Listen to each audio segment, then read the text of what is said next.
जालना महानगरपालिकेच्या महापौर व उपमहापौर निवडीसाठी कार्यक्रम जाहीर। 9 फेब्रुवारी रोजी जालना महानगरपालिकेचा पहिला महापौर व उपमहापौर निवडला जाणार। आज दिनांक 4 फेब्रुवारी रोजी सकाळी 11 वाजता मिळालेल्या माहितीनुसार जालना महानगरपालिकेच्या महापौर व उपमहापौर निवडीसाठीचा कार्यक्रम जाहीर करण्यात आला आहे। येत्या 9 फेब्रुवारी रोजी जालना महानगरपालिकेचा पहिला महापौर व उपमहापौर निवडला जाणार आहे।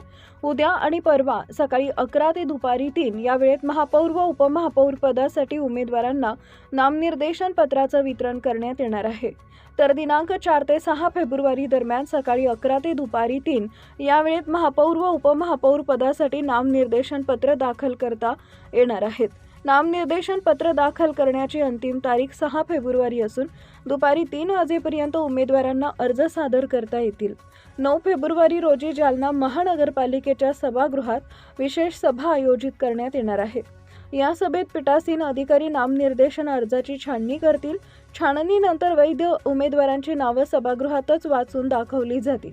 त्यानंतर 15 मिनिटांच्या आत पीठासीन अधिकाऱ्यांकडे लेखी नोटीस देऊन उमेदवारी मागे घेता येणार आहे। त्यानंतर विशेष सभेत तात्काळ मतदान होऊन जालना महानगरपालिकेचा पहिला महापौर व उपमहापौर निवडले जातील, अशी माहिती जालना महानगरपालिकेनं प्रसिद्धी पत्रकाद्वारे दिली आहे। जालना महानगरपालिका निवडणुकीनंतर सर्वांना उत्सुकता लागली। जालना महानगरपालिकेवर महापौर कोण होणार, मात्र जालना महानगरपालिकेवर पहिला मान कोण होणार। नगरपालिकेची महानगरपालिका झाल्याने पहिल्यांदा जालना महानगरपालिकेची निवडणूक पार पडली आहे। मात्र जालना महानगर पहिला मान कोणाला मिळणार। मात्र जालना महानगरपालिकेत आरक्षण ही एसटी महिला सुटल्याने एकीकडे अडगड रीमा काय खरात होती का वंदना मगरे होते का श्रद्धा सावे होते का रूपाबाई कुर्ली होती। मात्र एससी महिला हे 4 महिला देखील जालना महानगरपालिकेच्या पहिला मान मिळवण्यासाठी हे देखील मैदान उतरले आहे।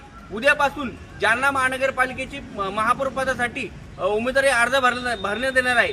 उद्या उमेदवारी अर्ज भरल्यानंतर उद्या किती अर्ज येते हे देखील पाहणं तितकंच महत्त्वाचं ठरणार आहे। जालना राहुल